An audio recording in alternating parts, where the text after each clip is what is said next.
Welcome to the Binge Breakers podcast. I'm Jacqueline. I am here to teach you how I overcame bulimia and my binge eating disorder, and how you can too. Through simple steps of mind management, repairing your relationship with yourself, understanding your habits, and intuitive eating. Disclaimer: this recording is not intended to be utilized as medical advice or a medical diagnosis. If you think you're in need of medical attention or treatment, please seek it immediately. This recording will also contain sensitive subjects such as binging and purging, weight, and depression. Please listen at your own discretion and do what you think is best for you. Hello, everyone. Welcome to the podcast. For those of you guys that are on just listening to the podcast, not on YouTube, I decorated my background all Halloween-y. There's bats and everything, and I'm wearing a little silly headband. So if you want to see that, jump over to my YouTube. The podcast episodes are usually uploaded there, but I thought I'd be a little bit more festive. But because I was decorating this background, I'm actually behind schedule for today, which is ironic since I just did a podcast about scheduling. But something big I said in the private podcast on our group coaching program was that schedules are meant to be adaptive. And just because you need to change your schedule does not mean it's a failure. Your schedule shouldn't be rigid because neither are you. Life isn't this thing that's predictable all the time. Things happen. And the reason that I'm behind schedule is because I needed to talk to a loved one who's going through a hard time. And I'm glad that I talked with them and they're feeling a bit better. And I feel like that was a worthwhile reason to change my schedule up and be late. So that's what's going on. But today we're going to be talking about principles that would have helped me when I was struggling with Halloween. And I'm going to tell the story of how many years I struggled with Halloween candy in college, even before I was struggling with bulimia, and what would have been better for me and why I was so obsessed with candy, even though I didn't really like a lot of the candy I was binging on. I didn't even know I was binging on it at the time, but that's what was happening now in hindsight. We're going to talk about that, especially since I know that a lot of you guys, it's Halloween time, it's holiday season time that's approaching us. You can apply a lot of these concepts, even if you don't struggle with Halloween candy, to holiday food in general. If you're eating a lot of holiday food, you struggle with overindulgences, this episode will be helpful. I know not everyone's a big Halloween fan. I am, though. But first, in case you guys haven't seen, I've been posting it all over my social media and on my email list, but I'm doing a Fear Food Challenge next week. It's going to be a 5-day email challenge all about facing your fears when it comes to specific foods. And I know that may seem, after I made it, I was like, oh, people might not want to do that. I know it may seem scary, and that's kind of the purpose, to expose yourself to certain specific fear foods so that you so you basically build abundance with them and you learn how to eat them in a more controlled way and help your thoughts around them so that your mindset over them changes and you actually don't find them as scary anymore. But I understand that sounds batshit crazy to you, probably. You're like, I'm going to sign up for a Fear Food Challenge. It's going to make me eat fear foods. I promise you, though, that we're going to do it in a really, really, you'll love the challenges I have for you in a really controlled, safe way. The thing that I have laid out for you in the emails, it'll show you how to do it in a really mindful way that helps you actually change how you behave around that food. I'm not going to ask you to just eat buckets of candy every single day. That's not what it's about. It's just you taking control of your foods and building a new relationship and mindset around them. So if you would like to join that, it's actually part of the group coaching program. But if you're not a part of the group coaching program, you can just opt to join the group coaching program. That's $60 per month. But if that's a little out of your budget range, or you're just not sure about joining a group coaching program right now, even though it's amazing, and I don't know why you wouldn't, gosh darn it. But if that's not your speed, but you are really interested in the challenge, which is going to be a cohesive 5-day email challenge with tons of cute, cool little videos I'm going to send to you and journal prompts and informative educational things in it. If that's just what you want, I'm actually selling it separately for just $8, just a one-time payment or for just $9, just a one-time payment of $9. So I made it really affordable and I wanted everyone to be able to join. I made it originally for my group coaching members, but I felt like other people could take advantage of this too. So definitely really good value. And I hope that you'll join us, especially for spooky season. It starts October 24th. The deadline to sign up for it, for you to actually receive the challenge though, is October 31st. So even if you don't get it by October 24th, it'll still be available, and then you'll be able to go through the series just a little bit late.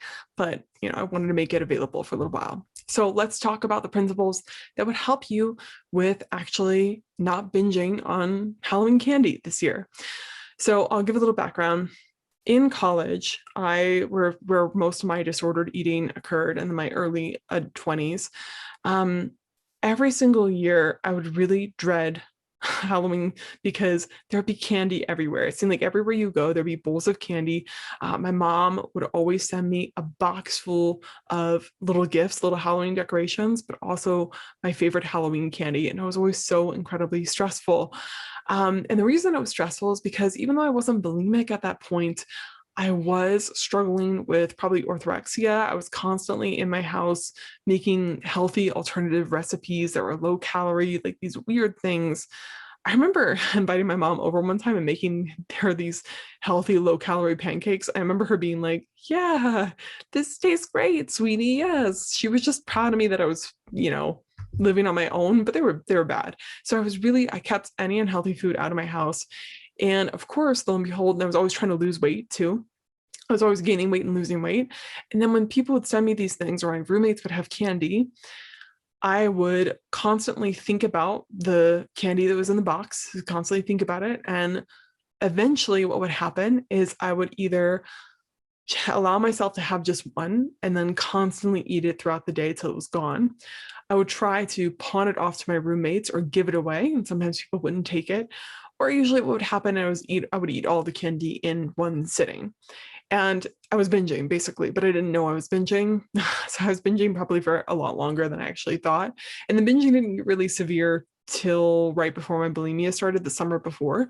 That was definitely what I would define as like unintentional, sneaky binges that didn't feel so out of control, but they definitely felt like I couldn't stop myself.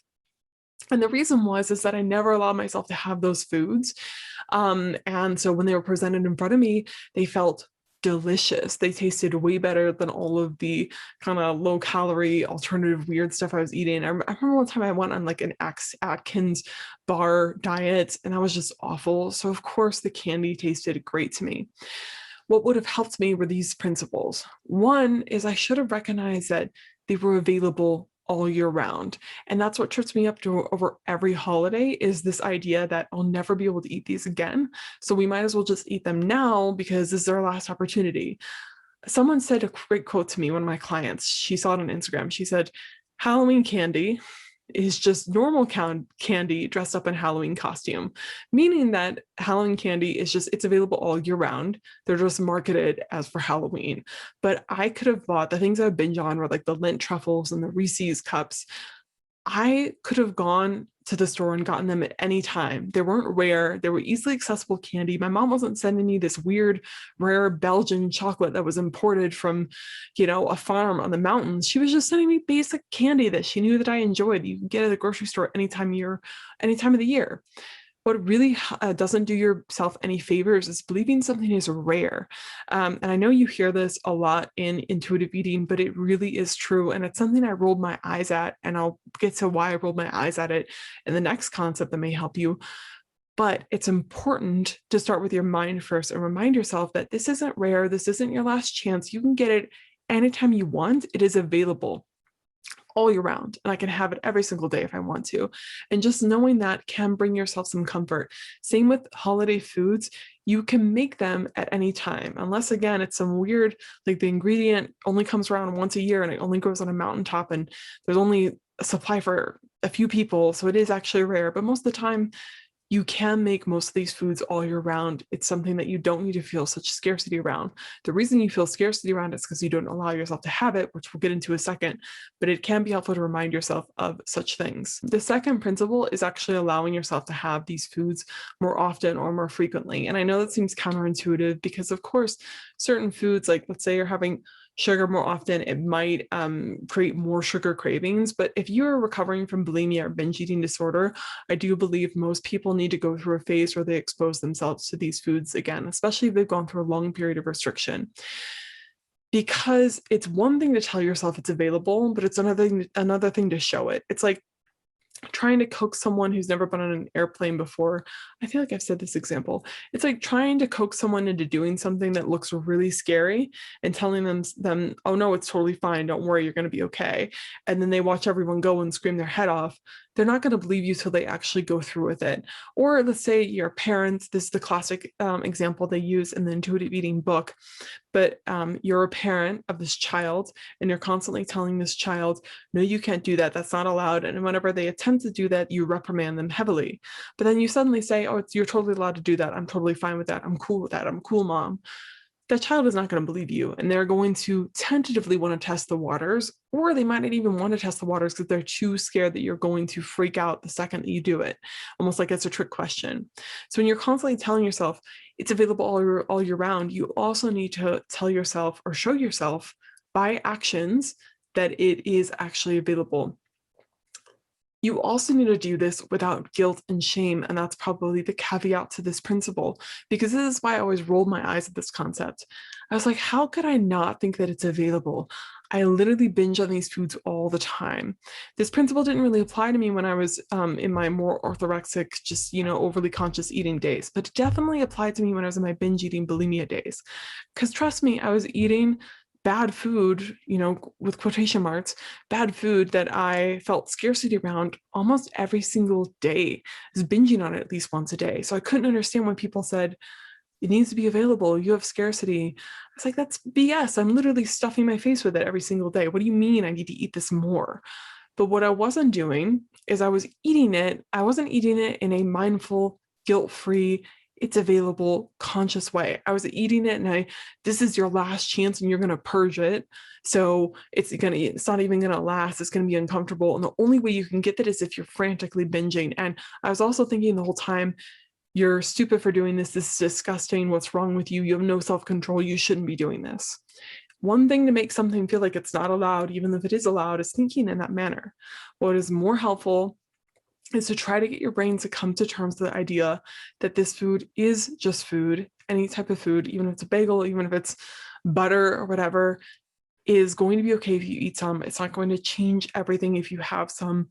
You are allowed, and to try to do it in a compassionate, shame-free way. Try to identify what thoughts are going on and shift it to, this is okay.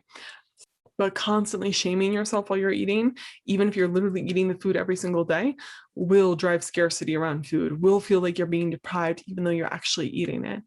So not only do you want to obviously remind yourself it's allowed all year round, but you also want to go and actually eat it in a mindful, kind, compassionate way more often. I have one client that is just focusing on allowing herself a piece of chocolate every single day. And it actually has helped her to remember that sometimes when she wants to eat more of that chocolate, she then remembers, oh, it is available though. I can have it tomorrow. There's no need to eat the whole chocolate bar today. I can have more tomorrow. Just that simple practice of reminding herself it is around helps her a lot. And then she proves that concept true by actually allowing herself to eat it.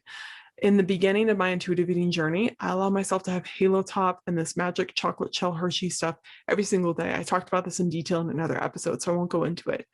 But it seemed silly, it seemed overindulgent, but it really helped me understand. Not only did I believe the food was available, but then I showed myself it was available. And I told myself, you know what? It's fine. It is what we need to do. It is not that bad. It's just Halo Top and a little Hershey's chocolate syrup. It's not the end of the world. This is okay. We are allowed to do this. And I allow myself to enjoy it. And that helped me build abundance with food. And that's part of what the challenge is that it's going to each day take you through an exercise to eat your food in a more mindful, kinder, more controlled way than either binging or constantly shaming yourself while you're eating it. So it's a big reason I'm doing the challenge. The other thing, which I've been talking about, saying the buzzword, use mindful eating tactics. That's the other principle. I feel like mindful eating tactics get another big eye roll, but it does really go a long way. And mindful eating tactics doesn't have to be like you're sitting in, a mountaintop with a goat saying om while you're eating food. It can literally just be sitting down to eat the food, actually making sure it's on a plate instead of just eating out of the fridge while you're standing there urgently. Taking a second to breathe and calm yourself down. Because I don't know about you, but when I'm really hungry or something, or when I wanted to binge, I was almost like hyperventilating. So taking the time to calm down your heart rate, taking time to comfort yourself, remind yourself you're going to be okay, asking yourself how you feel, eating some of the food, pausing midway through and asking yourself again, how do I feel? What does this food taste like? Do I like this? and then deciding to continue eating. That's what mindful eating can be, and it makes a world of difference. It's also important to be mindful of your thoughts while you're eating, because those impact how you experience the food. People don't realize this, but satiety isn't just, are you full, are you not? It is, what does the food actually taste like to you? Is it enjoyable in that way? What's the texture like? How does the food look visually? Does it look like enough food? That affects how much you think you've ingested and how full you are, or how satisfied you are. And then also, what you think of the food, what mindset you're in. Are you really stressed? The food's going to be less satisfying if you're more stressed. So that's why using basic mindful eating tactics while you eat these foods goes a long way. And it's something people so often don't practice because they think it's bullshit. It really is basic things that you can do to help yourself. And it goes a very, very long way. I cannot say enough about that, especially since I know I used to dismiss it all the time, and it helps me out a lot.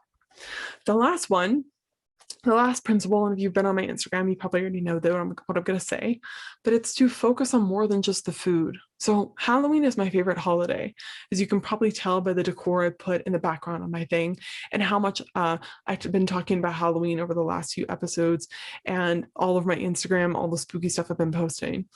I love it. And I love it because it is a time where it becomes socially acceptable to dream and be imaginative and think of fantasy things and dress up. As a little kid, it's something I loved to do. I lived on a farm. I didn't have internet, actual internet till I was older. I didn't have cable TV till I was in middle school. So I had to entertain myself in different ways. And I spent a lot of time with farm animals mostly. But a lot of my childhood was just in a fantasy world and imagining what things could be. And I loved to play dress up and pretend to be something that I wasn't. And so I really love Halloween, probably from that child in me, because it feels like it's connecting to a world that I so wish it really existed. It's just a time to be a child again and to imagine and get scared and kind of play with your primal senses a little bit. So that's why I love Halloween. But the reason that I'm going on that tangent is because, and I don't even like horror that much, but I love Halloween. The reason that I'm saying that is because I didn't really get to enjoy Halloween most of my college days because I was so obsessed with food. And when it came to parties and hanging out with friends, the little parties that I got invited to, because I was so obsessed with my eating disorder and not really socializing, I was just constantly thinking, what am I going to eat? How am I going to burn off these calories? And thinking constantly about the food led me to be obsessed with the food and made it the main event of the holiday, when really there's so much more to enjoy. And I look forward to Halloween every single year. I love the season. And food is one of the last things on the list. And the funny thing about that is when you go through all these principles, I don't even like basic Halloween candy. I mean, I like Lindt truffles, but they're not the best. I don't know. I don't really like Halloween candy, which is hilarious that I binged on it every single year, but it's because food was my main focus. And because I was so fixated on it, it became all I could think about, even though I was trying to avoid it. So if you really focus on other things you like about the holiday, other ways you want to enjoy your time, when food isn't your main source of pleasure, it can be one of your sources of pleasure, but it's not your only source of pleasure, then it becomes much easier not to only fixate on that and only binge on that. There are other things. And so when I think of this holiday, when I think of every single holiday, I totally allow myself to get excited about my favorite food, especially with Christmas and stuff like that. Summers, actually, my mom makes some of my favorite fruit pies and she just does it the best.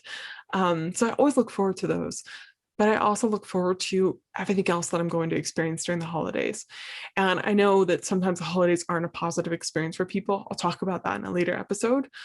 But I do invite you to look to what you might enjoy outside of the food, which will help you have a more well-rounded experience and not depend on the food only for it to be your only source of joy, which is what it was for me in my college experience. Food was like my adrenaline rush and the thing that I hated the most. I was constantly obsessing over it. It was a weird toxic relationship, like I always say. So anyway, those are my top 4 principles for this Halloween. I know they seem overly simple, but I'll tell you what, overly simple concepts tend to work really well. You don't want something to be crazy complicated. Recognize it's available all year round. Show yourself it's available all year round by actually eating that food. Allow yourself to have the food in a guilt-free, less shameful way.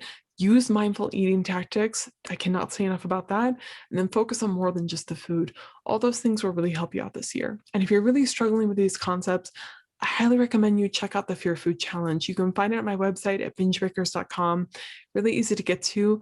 It is going to be a really comprehensive 5-day email course.